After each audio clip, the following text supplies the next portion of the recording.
Hello everyone, welcome to my YouTube channel. Friends, Indian polity के आज lecture number 20 में आपका स्वागत है। और इस लेक्चर में हम न्यायपालिका के बारे में डिस्कस करने वाले हैं। इससे पहले हम 19 लेक्चर तक डिस्कस कर चुके हैं। यदि अभी तक आपने नहीं देखे हैं तो डिस्क्रिप्शन बॉक्स में लिंक दी गई है, तो वहाँ से जाकर आप लोग चेक कर सकते हैं सभी लेक्चर। और ये लेक्चर सीरीज आपके यूपीपीएससी आरओ के एग्जाम के लिए बहुत ही ज़्यादा महत्वपूर्ण है, तो इसको जरूर देखिएगा, पूरी लेक्चर सीरीज को देखिएगा जितने भी लेक्चर मैं ले रहा हूँ। चलिए स्टार्ट करते हैं आज का ये लेक्चर। और आज इस लेक्चर में हमारा टॉपिक जो रहेगा वो रहेगा न्यायपालिका के बारे में, जिसमें हम जो डिस्कस करेंगे सुप्रीम कोर्ट के बारे में डिस्कस करेंगे।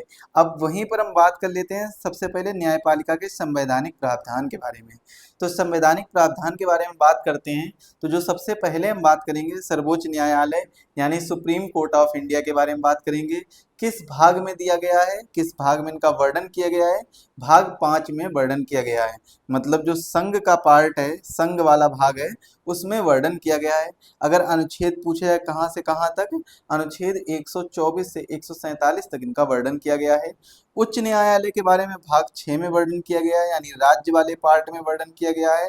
और जो सर्वोच्च न्यायालय होता है वो केवल केंद्र सरकार में एक है, और कहाँ पर स्थित है? दिल्ली में स्थित है। जबकि उच्च न्यायालय क्या है? उच्च न्यायालय लगभग हर राज्य में स्थित है। लगभग क्यों बोला है? क्योंकि कई राज्यों में ऐसे कुछ कॉमन हाई कोर्ट हैं जो 7वें संविधान संशोधन 1956 के बाद में स्टेबलाइज किए गए थे कि एक राज्य या एक से अधिक राज्यों के लिए केवल एक ही उच्च न्यायालय हो सकता है। तो उसमें ये बात कही गई थी 7वें संविधान संशोधन 1956 के तहत।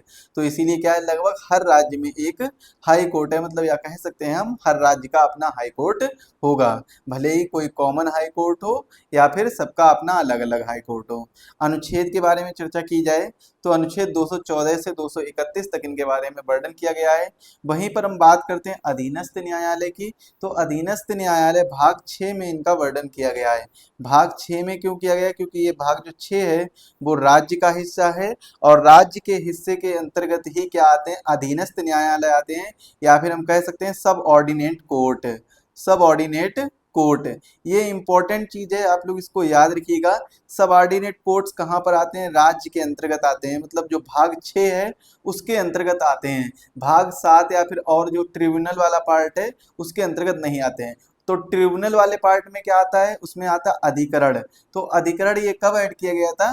42वें संविधान संशोधन में, जो कि भाग 14 का हिस्सा है। अनुच्छेद 323 का से 323 खा तक इनके बारे में चर्चा की गई है। इससे पहले आगे बढ़ें तो आपके लिए एक विशेष सूचना है, इसको जरूर आप लोग देखिएगा। सूचना क्या है? सबसे पहले हाँ चलिए एक सूचना देख लेते हैं क्या है। यदि आप यूपीपीएससी आरओ की तैयारी कर रहे हैं और आप क्रैश कोर्स लेना चाहते हैं, रिवीजन करना चाहते हैं, बहुत अच्छे से तैयारी करना चाहते हैं, तो आप हमारा 45 दिन का रिवीजन और गाइडेंस प्लान या प्रोग्राम को ज्वाइन करिए। इसमें आपको 10 फुल लेंथ मॉक टेस्ट दिए जाएंगे, 12 टॉपिक वाइज हिंदी के टेस्ट दिए जाएंगे, क्विक रिवीजन नोट्स मिलेगा जो कि 80 पेज में आपका नोट्स कवर होगा, और 80 में आपको 85 मार्क्स कवर करेगा ये नोट्स। पर्सनल गाइडेंस दी जाएगी, 45 डेज का रिवीजन प्लान होगा, मार्क बूस्टर ये कोर्स होगा। टारगेट रहेगा हमारा 27 जुलाई 2025 को जो एग्जाम होने वाला है आरओ का, उसमें हम बहुत ही अच्छा स्कोर कर पाएं। और जो हमारा कोर्स है वो 10 मई से स्टार्ट होगा। 0 टू एक्सपर्ट यहाँ पर आपको बनाया जाएगा। 170 से ज़्यादा मार्क्स की आपको तैयारी कराई जाएगी, जिससे आपके एग्जाम में बहुत ही ज़्यादा फायदा करेगा ये चीज़। अगर आप अभी इसको ज्वाइन करेंगे तो आपको ये कोर्स मात्र 249 रुपये में मिल जाएगा, जिसकी फीस 999 थी, लेकिन ऑफर चल रहा है अभी 249 रुपये में मिल जाएगा। और यदि आप हमारा कोड एग्जाम बे 50 यूज करेंगे तो इसके साथ में आपको 50 रुपये की और छूट मिल जाएगी। मतलब यह कोर्स आपको मात्र 199 रुपये का मिल जाएगा, 20% एक्स्ट्रा डिस्काउंट के साथ। दी गई नंबर पर आप अधिक जानकारी ले सकते हैं, जो नंबर दिए गए वहां पर कॉल करिए और अधिक जानकारी ले सकते हैं। मोस्टली आप लोग इस नंबर पर कॉल करिएगा, यहाँ पर आपको जानकारी प्रोवाइड कराई जाएगी। इसमें आपको बहुत ही बेहतर तरीके से सारी चीज़ें बताई जाएंगी, और कैसे अपने स्कोर स्कोर को बूस्ट करना है, वो सभी चीजें बताई जाएंगी। 45 डेज के प्लान के अंतर्गत हम डेली टारगेट बेस पर आपको प्लान देंगे कि आपको क्या पढ़ना है, क्या चीजें छोड़नी है, कहाँ से पढ़ना है, कितना पढ़ना है, वो सभी चीजें आपको यहाँ पर गाइड किया जाएगा। और जो हमारी टीम रहने वाली है, वो टीम के ये जो नाम दी गई ये टीम रहने वाली है, इसमें जो विशाल सर है और इसके बाद आकाश और आलोक सर और राजीव सर, तो ये टीम जो रहेगी इसके थ्रू आपको तैयारी कराई जाएगी। ये लोग आपको गाइडेंस देंगे, आपको सारी चीजें बताएंगे, पर्सनल गाइडेंस देंगे, तो इसके थ्रू आपकी प्रिपरेशन को और ज्यादा बूस्ट कराया जाएगा, जिससे आप यूपीपीसीएस के आरओ एग्जाम में बहुत ही अच्छा स्कोर कर पाएंगे और अपनी तैयारी को भी बहुत ही अच्छा आगे तक ले जा पाएंगे, प्रदर्शन कर पाएंगे अच्छा। चलिए आगे हम अपने टॉपिक पर वापस आते हैं। तो हमारा टॉपिक न्यायपालिका चल रहा था। अब हम बात कर लेते हैं न्यायपालिका के इतिहास के बारे में। इससे पहले हमने क्या चर्चा की थी, न्यायपालिका के संवैधानिक के बारे में चर्चा की थी, संवैधानिक प्रावधान के बारे में, प्रोविजन के बारे में चर्चा की थी। अब हम बात करते हैं संवैधानिक इतिहास के बारे में। तो देखिए सबसे पहले जो न्यायपालिका के बारे में चर्चा मिलती है, वो चर्चा मिलती है 1773 के रेगुलेटिंग एक्ट के माध्यम से। 1773 का जो रेगुलेटिंग एक्ट आया था, इसमें सबसे पहले सर्वोच्च न्यायालय की स्थापना की गई थी 1774 में। 1774 में सर्वोच्च न्यायालय की स्थापना कहाँ पर की गई थी? कोलकाता में इसकी स्थापना की गई थी। कोलकाता में जब इसकी स्थापना की गई थी तो लॉर्ड एलिजा इम्पे जो हैं, इसके पहले न्यायाधीश, मुख्य न्यायाधीश यानी चीफ जस्टिस बनाए गए थे। इसके साथ में ही 3 अन्य न्यायाधीश भी बनाए गए थे। तो टोटल न्यायाधीशों की संख्या कितनी थी? 4 टोटल न्यायाधीशों की संख्या थी। अब वो 3 अन्य न्यायाधीश कौन कौन थे? स्टीफन, चैम्बर्स और हाइडेन, ये 3 अन्य न्यायाधीश थे जो बनाए गए थे। ये चीज आप लोग याद रखिएगा। तो ये आपको याद रखना होगा, जो रेगुलेटिंग एक्ट के तहत सर्वोच्च न्यायालय की स्थापना की गई थी, इसकी जो संरचना है, इसमें एक मुख्य न्यायाधीश और 3 अन्य न्यायाधीश हुआ करते थे। एलिजा इम्पे जो कि सर्वोच्च न्यायालय के उस समय के मुख्य न्यायाधीश, और 3 अन्य न्यायाधीश जो ये नाम दिए गए हैं। इसके बाद में संघीय न्यायालय की बात करें तो इनका गठन कब होता है? 1937 में इनका गठन होता है। मुख्य न्यायालय मोरिस गुएर, और यानी मुख्य न्यायाधीश जो थे वो कौन थे? मोरिस गुएर। और अधिनियम था भारत शासन अधिनियम 1935। संरचना, इसमें कुल 8 न्यायाधीश थे, एक मुख्य न्यायाधीश और 7 अन्य न्यायाधीश। टोटल कितने न्यायाधीश थे? 8 न्यायाधीश, यानी 7+1। ये चीज आप लोग याद रखेंगे। वर्तमान में कितने हैं? 33+1 है। ये चीज भी आप लोग याद रखेंगे। इसके बाद में संविधान द्वारा सर्वोच्च न्यायालय की स्थापना कब होती है? 28 जनवरी 1950 को। कुल न्यायाधीशों की संख्या 8, जिसमें एक मुख्य न्यायाधीश, 7 अन्य न्यायाधीश। और मुख्य न्यायाधीश कौन थे? मोरिस गुएर इसके मुख्य न्यायाधीश थे। यहाँ पर मुख्य न्यायाधीश कर लीजिएगा, टाइपिंग मिस्टेक है, मुख्य न्यायाधीश। इसके बाद में आगे देखते हैं संसद द्वारा न्यायाधीशों की संरचना का विस्तार, जो कि बहुत ही ज्यादा महत्वपूर्ण बिंदु है ये। इस पर आप लोग विशेष तौर से ध्यान रखिएगा। क्या ध्यान रखेंगे कि संसद के द्वारा न्यायाधीशों की संख्या में विस्तार जो किया गया था, वो कब कब किया गया था, कौन कौन से वर्ष किया गया था? 1956 में पहली बार विस्तार किया गया था, तब 10+1 यानी इक्वल 11 बना दिए गए थे, 11 न्यायाधीशों की संख्या कर दी गई थी। 1960 में दूसरी बार किया गया था, तब कितनी संख्या की गई थी? 14 की गई थी, 3 बढ़ाई गई थी। यहाँ से यहाँ तक कितनी बढ़ाई गई थी? 3 बढ़ाई गई थी। 1960 से 1978 तक यहाँ पर कितनी बढ़ाई गई थी? 4 का इंक्रीमेंट हुआ था, 4 संख्या बढ़ाई गई थी यहाँ पर। इसके बाद में 1978 से 1986 के बाद में कितनी बढ़ाई गई थी? 8 न्यायाधीशों की संख्या बढ़ाई गई थी। और इसके बाद में कितनी बढ़ाई गई थी? 5 न्यायाधीशों की संख्या बढ़ाई थी 2008 में। इसके बाद 2008 से 2019 में 3 न्यायाधीशों की संख्या और बढ़ा दी गई। तो अब वर्तमान में कितनी हो गई है? अब वर्तमान में 34 न्यायाधीश की संख्या हो गई है। कहाँ पर? सुप्रीम कोर्ट ऑफ इंडिया में। तो सुप्रीम कोर्ट ऑफ इंडिया में, यानी सुप्रीम कोर्ट है जो भारत का सर्वोच्च न्यायालय है, उसमें न्यायाधीशों की संख्या कितनी है? 33+1। 33 जो होंगे वो अन्य न्यायाधीश होंगे, अन्य न्यायाधीश। और जो एक है वो कौन होगा? वो मुख्य न्यायाधीश होगा। एक कौन होगा? मुख्य न्यायाधीश होगा। ये चीज भी आप लोग याद रखेंगे। इसके बाद में आगे देखिए क्या है। अब हम बात करते हैं सर्वोच्च न्यायालय के न्यायाधीशों की नियुक्ति कैसे होती है। अच्छा, नियुक्ति जो होती है वो संविधान के किस अनुच्छेद के तहत की गई है? अनुच्छेद 124 के तहत इसकी संरचना की गई है या फिर इसके बारे में बताया गया है। जो सर्वोच्च न्यायालय के न्यायाधीशों की नियुक्ति के बारे में। नियुक्ति करेगा कौन? नियुक्ति करेंगे राष्ट्रपति। परामर्श कौन देगा? सर्वोच्च न्यायालय के मुख्य न्यायाधीश परामर्श देंगे, एडवाइस देंगे। उसके बाद राष्ट्रपति क्या करेंगे? इनकी नियुक्ति करेंगे। उच्च न्यायालय के ऐसे न्यायाधीश जो राष्ट्रपति उचित समझे उनकी नियुक्ति कर दी जाएगी। इसके बाद में एसपी गुप्ता बनाम भारत संघ एक मामला हुआ था, एक केस हुआ था 1982 में। इसमें राष्ट्रपति मुख्य न्यायाधीश के परामर्श को मानने को बाध्य नहीं है। जरूरी नहीं है कि मुख्य न्यायाधीश जो भी परामर्श दे रहा है, जिसको भी बता रहा है, उसको राष्ट्रपति रख ही लेगा, ऐसा नहीं है।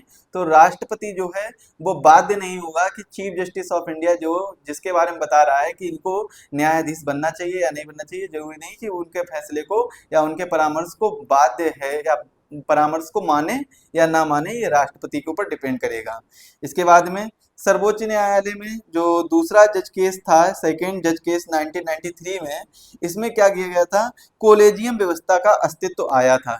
कोलेजियम व्यवस्था क्या होती है? इसमें 3 सदस्य होते हैं, जिसमें एक मुख्य न्यायाधीश और 2 अन्य न्यायाधीश होते हैं, और ये सदस्य डिसाइड करते हैं या फिर ये सदस्य क्या करते हैं? ये सदस्य उन सदस्यों के बारे में, उन न्यायाधीशों के बारे में डिसाइड करते हैं जिनके बारे में जिनकी नियुक्ति होने वाली होती है, जिनकी नियुक्ति करानी होती है। और जो कोलेजियम व्यवस्था है, ये जब अस्तित्व में आई थी तो इसके बाद कोलेजियम व्यवस्था के द्वारा जो भी परामर्श दिया जाएगा, जो भी परामर्श नियुक्ति के लिए परामर्श दिया जाएगा, वो राष्ट्रपति को मानना होगा। वो राष्ट्रपति इसमें क्या है? बाध्य हो जाएगा मानने के लिए, और राष्ट्रपति को उनकी नियुक्ति करनी ही होगी। तो ये चीज क्या है? ये तब की बात है जब सेकेंड जज केस आया था।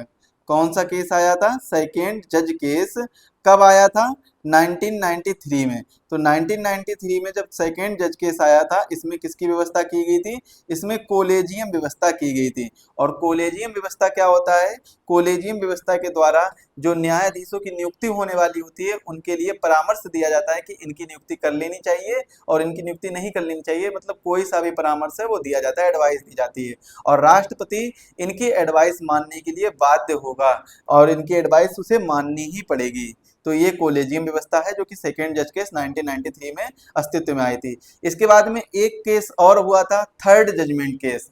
थर्ड जजमेंट केस में क्या था कि पहले कोलेजियम व्यवस्था में 3 सदस्य हुआ करते थे। अब थर्ड जजमेंट केस जो कि 1998 में आया था, इसके तहत इसमें 3 सदस्य की संख्या बढ़ाकर कितनी कर दी गई थी?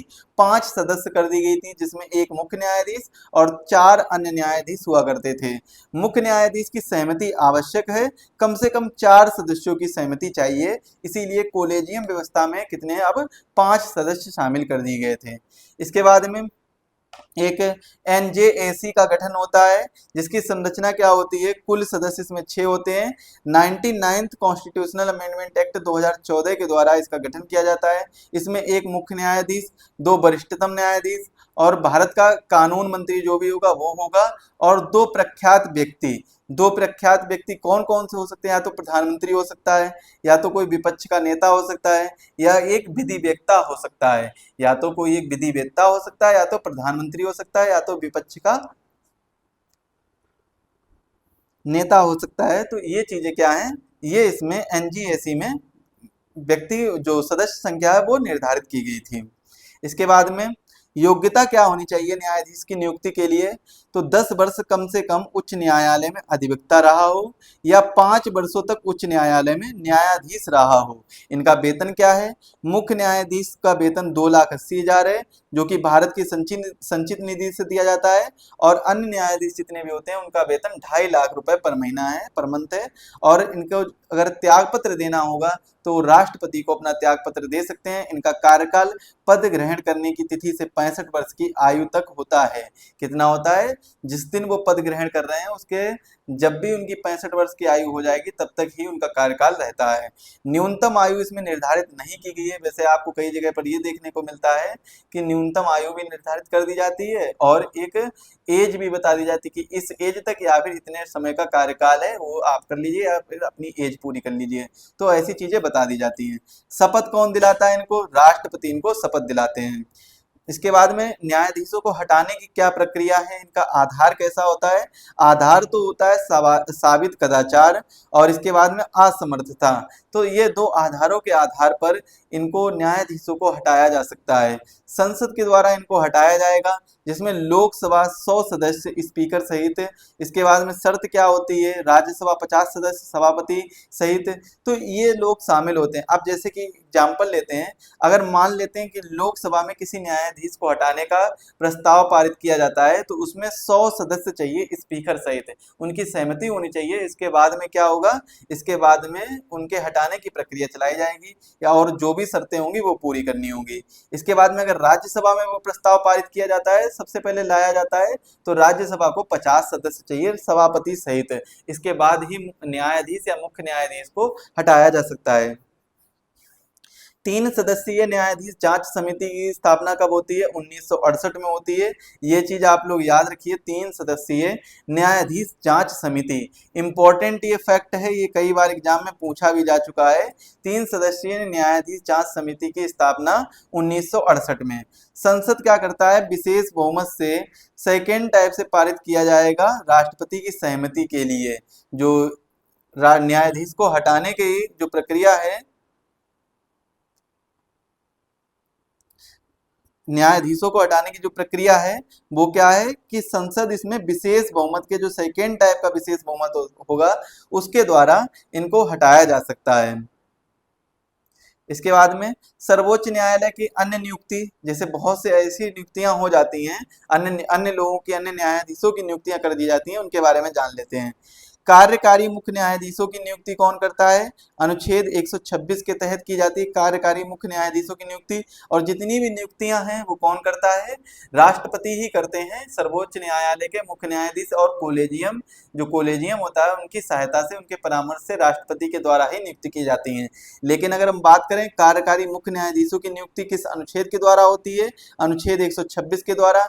तदर्थ या एडहॉक न्यायाधीशों की नियुक्ति किस अनुच्छेद के द्वारा होती है, 127 के द्वारा। सेवानिवृत्त न्यायाधीशों की नियुक्ति किसके द्वारा होती है, अनुच्छेद 128 के द्वारा। सेवानिवृत्त, जैसे मान लीजिए कोर्ट में बहुत सारे केस पेंडिंग हो गए हों, तो इसमें क्या है, जो भी रिटायर हो चुके हैं न्यायाधीश, मुख्य न्यायाधीश या न्यायाधीश, उनको वापस से नियुक्त किया जा सकता है उन केस को संभालने के लिए, केस फाइल स्टडी के लिए, तो उनको वापस से नियुक्त किया जा सकता है। तो ये किस अनुच्छेद के द्वारा होता है, अनुच्छेद 128 के द्वारा उनकी नियुक्ति की जा सकती है। कार्यकारी मुख्य न्यायाधीश की नियुक्ति अनुच्छेद 126 के द्वारा होती है और करता कौन है, राष्ट्रपति करता है। अगर सलाह की बात की जाए तो इसमें किसी की भी सलाह की जरूरत नहीं पड़ती है। और ये कब की जाती है, तब की जाती है जब मुख्य न्यायाधीश कार्य करने में असमर्थ हो। ऐसी कोई सिचुएशन आ जाए कि मुख्य न्यायाधीश उस समय कार्य कर ही नहीं पा रहा हो, तब क्या होता है, तब एक कार्यकारी मुख्य न्यायाधीश की नियुक्ति की जाती है, यानी एग्जीक्यूटिव जो चीफ जस्टिस होता है उसकी नियुक्ति की जाती है। सुप्रीम कोर्ट और हाई कोर्ट की तुलना में देखिए तो दोनों में ही इनकी नियुक्ति की जा सकती है। कहां से करेगा, सर्वोच्च न्यायालय से करेगा। इसके बाद में एडहॉक न्यायाधीशों की नियुक्ति अनुच्छेद 127 के तहत की जाती है। सुप्रीम कोर्ट का मुख्य न्यायाधीश इनकी नियुक्ति करता है। सहमति किसकी होती है, राष्ट्रपति की होती है। कब करेगा, जब गणपूर्ति का अभाव हो। और सुप्रीम कोर्ट और हाई कोर्ट की तुलना दोनों में जैसे करते हैं, तो सुप्रीम कोर्ट में इनकी नियुक्ति की जा सकती है, जबकि हाई कोर्ट में इनकी नियुक्ति नहीं की जा सकती है। इसके बाद में स्रोत क्या है, फ्रांस के संविधान से ये लिया गया है। कहाँ से करेगा, उच्च न्यायालय से कर लेगा। जो सुप्रीम कोर्ट में न्यायाधीशों की नियुक्ति है, जो तदर्थ न्यायाधीशों की नियुक्ति है, वो कहां से की जाती है, उच्च न्यायालय से, यानी हाई कोर्ट से कर ली जाती है। सेवानिवृत्त न्यायाधीशों की नियुक्ति अनुच्छेद 128 के द्वारा की जाती है। मुख्य न्यायाधीश करता है, राष्ट्रपति की सलाह से करेगा। कब करता है, जब कार्य बोझ बढ़ जाता है तब करता है। और सुप्रीम कोर्ट और हाई कोर्ट दोनों में ही की जा सकती है। सुप्रीम कोर्ट और हाई कोर्ट के ऐसे रिटायर्ड न्यायाधीश जो योग्यता रखते हो न्यायाधीश बनने की, तो उनको नियुक्त किया जा सकता है। इसके बाद में अभिलेख न्यायालय अनुच्छेद 129 मोस्ट इंपोर्टेंट आर्टिकल है। अगर बात की जाए सुप्रीम कोर्ट के अंतर्गत जो 124 अनुच्छेद से स्टार्ट होता है उसमें जो अनुच्छेद 129 है ये मोस्ट इंपॉर्टेंट आर्टिकल है, ये बहुत ही ज्यादा जरूरी है। एक अनुच्छेद 129 हो गया, एक अनुच्छेद 143 हो गया, ये दोनों आर्टिकल बहुत ही ज्यादा जरूरी है, इनको जरूर पढ़िएगा। तो 129 क्या कहता है? 129 ये कहता है कि अभिलेख न्यायालय होगा, सुप्रीम कोर्ट है जो वो क्या होगा? एक अभिलेख न्यायालय होगा। मतलब क्या है कि अवमानना के विरुद्ध दंड देने का अधिकार है, यानी या फिर हम इससे कह सकते हैं कि इनके जो निर्णय होंगे वो लिखित रूप से संरक्षित किए जाएंगे और आगे भविष्य में चाहे सुप्रीम कोर्ट हो या हाई कोर्ट हो या डिस्ट्रिक्ट कोर्ट हो, कोई भी कोर्ट हो, सुप्रीम कोर्ट के पुराने निर्णयों के आधार पर केस को वापस से क्या कर सकता है कि दूसरे केस में उनमें जान डाल सकता है, या फिर हम कह सकते हैं पुराने निर्णयों के आधार पर केस में जो फैसला है वो बदला जा सकता है। तो जो सुप्रीम कोर्ट है वो कैसा होगा? एक अभिलेख न्यायालय होगा। किस अनुच्छेद के तहत? अनुच्छेद 129 के तहत। ये बस आप इतना याद रखिएगा कि अनुच्छेद 129 क्या कहता है। अनुच्छेद 129 कहता है कि जो भारत का सर्वोच्च न्यायालय है वो एक अभिलेख न्यायालय होगा, मतलब इसके जितने भी निर्णय होंगे वो लिखित रूप से संरक्षित किए जाएंगे और बाद में इनका कहीं पर भी का प्रयोग लाया जा सकता है। इसकी तुलना की अगर बात की जाए तो सुप्रीम कोर्ट में अनुच्छेद 129 के तहत और हाई कोर्ट कहता है अनुच्छेद 215 के तहत। अनुच्छेद 215 के तहत हाई कोर्ट बताता है कि हाई कोर्ट जो है वो क्या होगा? एक अभिलेख न्यायालय होगा। ये चीज आप लोग याद रखेंगे, बहुत ही जरूरी चीज है, इन दोनों चीजों को याद रखेंगे। जो हाई कोर्ट होता है वो क्या होता है? अनुच्छेद 215 के तहत। इसके बाद में सर्वोच्च न्यायालय की अधिकारिता के बारे में बात करते हैं तो प्रारंभिक या मूल अधिकारिता अनुच्छेद 131 के तहत की गई है, जबकि इसमें बात क्या कहा गया है कि प्रारंभिक या मूल अधिकारिता कौन सा अनुच्छेद है? अनुच्छेद 131 है। इसके बाद में भारत संघ एवं राज्य के मध्य अगर विवाद होता है तो इसमें कौन करेगा? इसमें सुप्रीम कोर्ट अपने अंतिम निर्णय देगा, और दो राज्यों के मध्य भी अगर विवाद होता है तब भी सुप्रीम कोर्ट अपने अंतिम निर्णय देगा इन मामलों में। अगर भारत संघ और राज्य और अन्य राज्यों के मध्य भी विवाद हो जाता है, चाहे मान लीजिए भारत का आपस में किसी और के साथ विवाद हो जाए, या संघ शासित जो प्रदेश है उनके साथ विवाद हो जाए, या फिर राज्यों का आपस में विवाद हो जाए, ऐसे कोई भी विवाद होंगे तो वो उनके बीच में जो सुलह है या उनके बीच में जो निर्णय है वो कौन देगा? Supreme court of India. Supreme court है जो क्या करेगा? अनुच्छेद 131 के तहत अपने अंतिम निर्णय देगा अगर कोई भी डिस्प्यूट आता है। चाहे वो, अगर हम बात करते हैं राष्ट्रपति के इलेक्शन में, प्रेसिडेंट के इलेक्शन में, या फिर वाइस प्रेसिडेंट के इलेक्शन में भी अगर कोई डिस्प्यूट आता है तो उसमें भी कौन करता है? सर्वोच्च न्यायालय ही अपने अंतिम निर्णय देता है, सर्वोच्च न्यायालय के पास ही अपने अंतिम निर्णय जाते हैं उसके। इसके बाद में सर्वोच्च न्यायालय की अधिकारिता के बारे में और बात करें तो एक सलाहकारी अधिकारिता होता है जो कि अनुच्छेद 143। अभी जब मैंने अनुच्छेद 129 बताया था कि जो सुप्रीम कोर्ट है वो कैसा न्यायालय होगा? एक अभिलेख न्यायालय होगा। तो इसी अभिलेख न्यायालय के तहत हमने एक बात बताई थी कि अनुच्छेद 143 भी बहुत ज्यादा जरूरी है। और अनुच्छेद 143 क्या कहता है? अनुच्छेद 143 कहता है कि सुप्रीम कोर्ट है वो सलाह दे सकता है। किसको सलाह दे सकता है? राष्ट्रपति को सलाह दे सकता है, लेकिन राष्ट्रपति इसकी सलाह माने या ना माने ये उस पर डिपेंड करेगा। उसको मानना होगा तो मान लेगा, नहीं मानना होगा तो नहीं मानेगा, वो राष्ट्रपति पर डिपेंड करेगा। लेकिन इसके पास शक्ति है सर्वोच्च न्यायालय के पास कि अनुच्छेद 143 के तहत वो राष्ट्रपति को सलाह दे सकता है।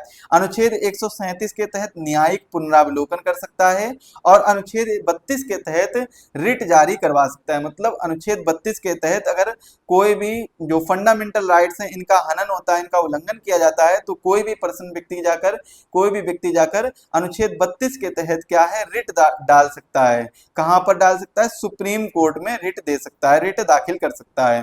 तो ये तीनों चीजें आप लोगों को याद रखनी होगी, एक सलाहकारी अधिकारिता, एक न्यायिक पुनरावलोकन और एक रिट अधिकारिता।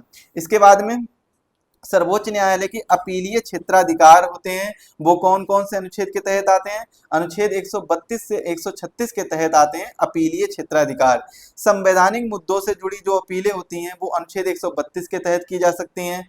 सिविल मामलों से जुड़ी जो अपीलें होती हैं वो अनुच्छेद 133 के तहत की जा सकती हैं। इसके बाद में आपराधिक मामले होंगे उनसे जुड़ी जो अपीलें होंगी वो अनुच्छेद 134 के तहत की जा सकती हैं। विशेष प्रकार की जो अपीलें होंगी वो अनुच्छेद 136 के तहत की जा सकती हैं। और अगर फंडामेंटल राइट्स से जुड़ी अपीलें होंगी तो उनके लिए रिट जारी की जा सकती है, रिट वो किस अनुच्छेद के तहत, अनुच्छेद 32 के तहत जारी की जा सकती है। सर्वोच्च न्यायालय के क्षेत्राधिकार का विस्तार भी किया जा सकता है, वो अनुच्छेद 138 के तहत और 139 के तहत किया जा सकता है। 138 के तहत संसद सुप्रीम कोर्ट की शक्ति को विस्तार करता है, और देखिए अनुच्छेद 138 ये कहता है कि संसद जो है यानी पार्लियामेंट है, वो क्या कर सकता है, सुप्रीम कोर्ट की शक्ति का, यानी सुप्रीम कोर्ट की जो भी पावर है इसका विस्तार तो कर सकता है, इसका एक्सपेंस तो कर सकता है, इसको एक्सपेंड कर सकता है, लेकिन कम नहीं कर सकता है। ये चीज याद रखिएगा, बहुत जरूरी है। स्टेटमेंट में कई बार ऐसे क्वेश्चन आ जाते हैं, अनुच्छेद 138 भी बहुत ज्यादा जरूरी है, इसको भी आप लोग स्टार मार्क कर लीजिए। अनुच्छेद 139 क्या कहता है कि संसद के जो सुप्रीम कोर्ट के रिट क्षेत्राधिकार हैं इनका विस्तार कर सकती है, इनका विस्तार भी कर सकती है, लेकिन यहाँ पर ऐसी कोई भी परिभाषा नहीं दी गई है कि संसद सुप्रीम कोर्ट के रिट क्षेत्राधिकार का विस्तार भी कर सकती है और कम भी कर सकती है। केवल विस्तार की बात की गई है, कम करने की कोई बात नहीं की गई है। तो दोनों चीजें संसद अपने हिसाब से चलेगी, अगर उसको जरूरत लगेगी तो उसका विस्तार करेगी और उसको जरूरत नहीं लगेगी तो उसको कम भी कर सकती है। तो ये चीज भी आप लोगों को याद रखना होगा। तो अनुच्छेद 138 क्या कहता है, अनुच्छेद 138 कहता है संसद सुप्रीम कोर्ट की शक्ति का विस्तार कर सकती है लेकिन कम नहीं कर सकती है। जबकि अनुच्छेद 139 क्या कहता है कि संसद सुप्रीम कोर्ट के रिट क्षेत्राधिकार को, रिट कितने प्रकार की होती है, रिट 5 प्रकार की होती है। इनके बारे में मैं पहले कई बार आपको बता चुका हूं, फंडामेंटल राइट्स वाले लेक्चर में भी मैंने इसके बारे में आपको बताया था। तो आप लोग कमेंट में बताइए रिट के 5 प्रकार और उनसे संबंधित जो कार्य हैं वो सभी चीजें आप लोग बता दीजिए। इसके बाद में न्यायपालिका को स्वतंत्रता दी गई है अपने सभी निर्णयों को लेकर, कोई भी कानून है उस कानून से लेकर, तो वो सब चीजें की बात की गई है। इसके बाद में न्यायाधीशों की नियुक्ति, न्यायाधीशों की नियुक्ति किसके द्वारा की जाती है, कोलेजियम व्यवस्था के द्वारा न्यायाधीशों की नियुक्ति की जाती है। और सेवानिवृत्त जो भी न्यायालय होंगे, यानी जो रिटायर्ड न्यायाधीश होंगे या इन पर जो वकालत होती है उस पर प्रतिबंध लगाया जा सकता है, तो वकालत नहीं कर सकते हैं। या कह सकते हैं कि जो सुप्रीम कोर्ट है, सुप्रीम कोर्ट में जितने भी न्यायाधीश बनाए जाएंगे और उन न्यायाधीश अगर वो न्यायाधीश बनकर रिटायर होते हैं तो बाद में वो प्रैक्टिस नहीं कर सकते हैं। प्रैक्टिस मींस क्या है कि वो बाद में वकालत नहीं कर सकते हैं, किसी भी कोर्ट में जाकर वकालत नहीं कर सकते हैं। वो केवल एक जब मुख्य न्यायाधीश चाहेगा, जब मुख्य न्यायाधीश चाहेगा तब उनको वापस से क्या है, न्यायाधीश बना सकता है, तदर्थ न्यायाधीश के तौर पर नियुक्ति कर सकता है उनकी। इसके बाद में अभिलेख न्यायालय, अनुच्छेद 129 के तहत न्यायपालिका एक अभिलेख न्यायालय है, सुप्रीम कोर्ट एक अभिलेख न्यायालय है। इनके जो कार्यकाल होता है इनके न्यायाधीश और मुख्य न्यायाधीश का, वो होता है 65 वर्ष की आयु तक। जब तक भी अपने पद पर रहेंगे, अगर वो 65 वर्ष की आयु पूरी कर लेते हैं तो उसके बाद में वो रिटायर हो जाएंगे। इनका जो वेतन है वो भारत की संचित निधि पर दिया जाता है और अपनी अवमानना के विरुद्ध दंड देने का अधिकार भी सुप्रीम कोर्ट के पास है। तो दोस्तों आज के लेक्चर के लिए बस इतना ही रखते हैं। आज के लेक्चर में मैंने आपको जो सुप्रीम कोर्ट के बारे में बताया, इसके बाद अगला जो लेक्चर आएगा उसमें हम हाई कोर्ट के बारे में चर्चा करेंगे और हाई कोर्ट के साथ ही हम डिस्ट्रिक्ट कोर्ट और सबऑर्डिनेट कोर्ट के बारे में भी चर्चा कर लेंगे।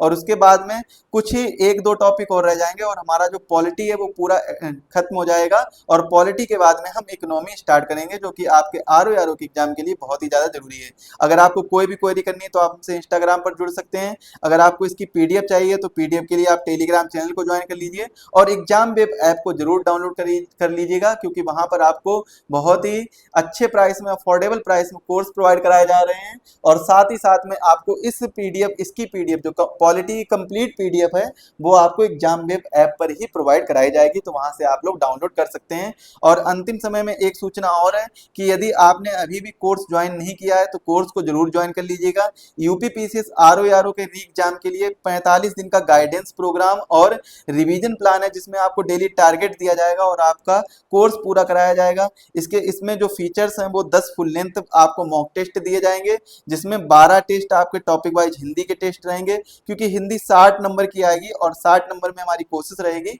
कि आपके कम से कम 50 प्लस क्वेश्चन सही कराने हैं।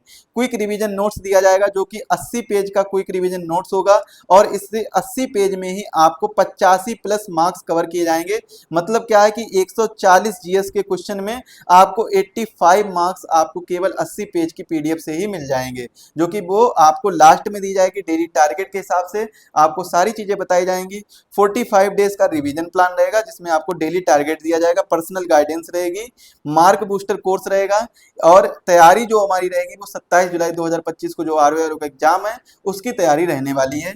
10 मई से कोर्स स्टार्ट हो रहा है। अभी तक अगर आपने ज्वाइन नहीं किया तो इसको ज्वाइन करिए, और 170 से ज्यादा मार्क्स की तैयारी आपको इसी कोर्स के अंतर्गत कराएंगे। अधिक जानकारी के लिए आप दिए गए नंबर पर कांटेक्ट कर सकते हैं, और इस कोर्स की फीस मात्र 999 रुपए है। यदि आप इसको अभी परचेज करते हैं तो ये कोर्स आपको मात्र 249 रुपए में मिलेगा, और 20% एक्स्ट्रा डिस्काउंट पाने के लिए आप एक कोड यूज कर सकते हैं, एग्जाम वे 50। तो इसको जैसे ही यूज करेंगे तो आपको 20% एक्स्ट्रा डिस्काउंट, यानी यह जो कोर्स है मात्र आपको 199 रुपए में प्रोवाइड करा दिया जाएगा। चलिए मिलते हैं अगले लेक्चर में, तब तक के लिए आप सभी को धन्यवाद। और जो अगला लेक्चर है हमारा वो रहेगा उच्च न्यायालय का।